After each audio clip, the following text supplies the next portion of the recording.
This show is produced by the Harwood Podcast Network. Hi, I'm Cindy Harris. We love making this show available to you free of charge, and if you'd like to help us keep it that way, make a contribution to our Karma Jar or become a show sponsor. To learn more, visit our website.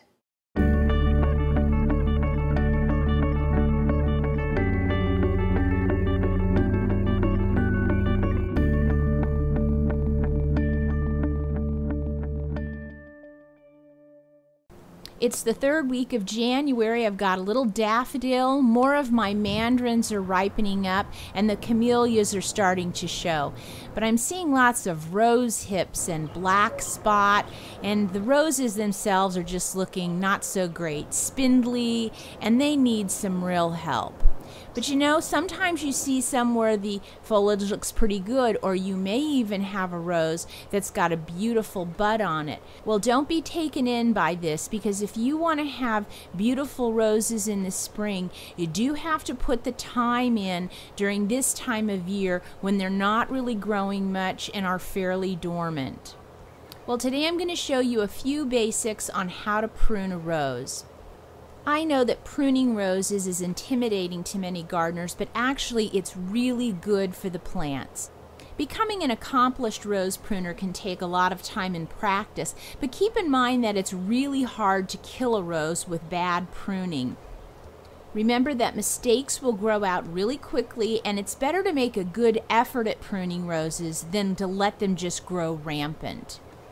Now, the first thing you're going to need is a good pair of pruners, and then you're going to need some rose gloves, and these are a really heavy material glove that's very long. They go up to your elbow, and you really need these because rose thorns at this time of year are super sharp and super scratchy. Now, the three things we want to accomplish is removing any dead wood, improving air circulation, and shaping the plant. Now, the first thing I like to do is look at the overall shape of the plant. Now, this plant still has a lot of foliage on it, which all of it needs to come off, and you can see why. There's already some black spot and some decaying leaves. We want all of that stripped away. And when there's a plant that has this much foliage on it, I just slowly work away at it.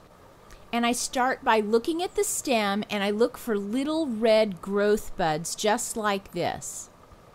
Whenever roses start to grow, they make this little bud, and those are actually new little leaves that will start popping out. And that's the guide to me as to where I'm going to cut. I then take my pruners, I go about 1/4 of an inch above the bud, and at a 45-degree angle, I make a cut, just like that. It's nice and clean and at that angle. This cut signals the rose to start growing. So now you just start snipping, and you can see it's just a snip at a time. You look at things and you snip.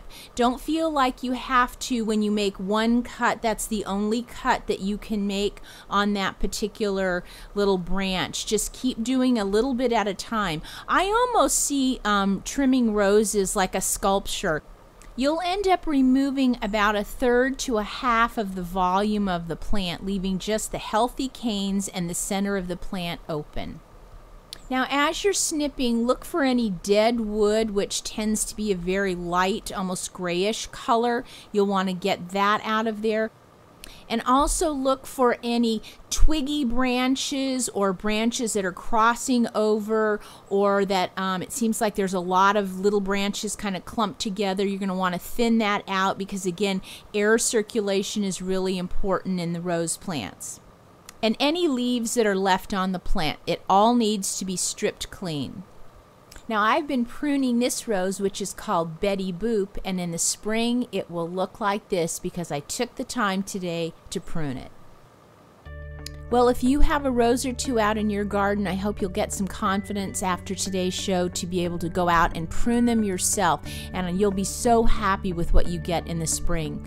Now, if you'd like to get the notes for pruning roses, just go to our website and go to Cindy's Four Seasons Garden show notes, and I'll have them there for you. And as always, if you have any questions for me, please send me an email. I'll see you next time.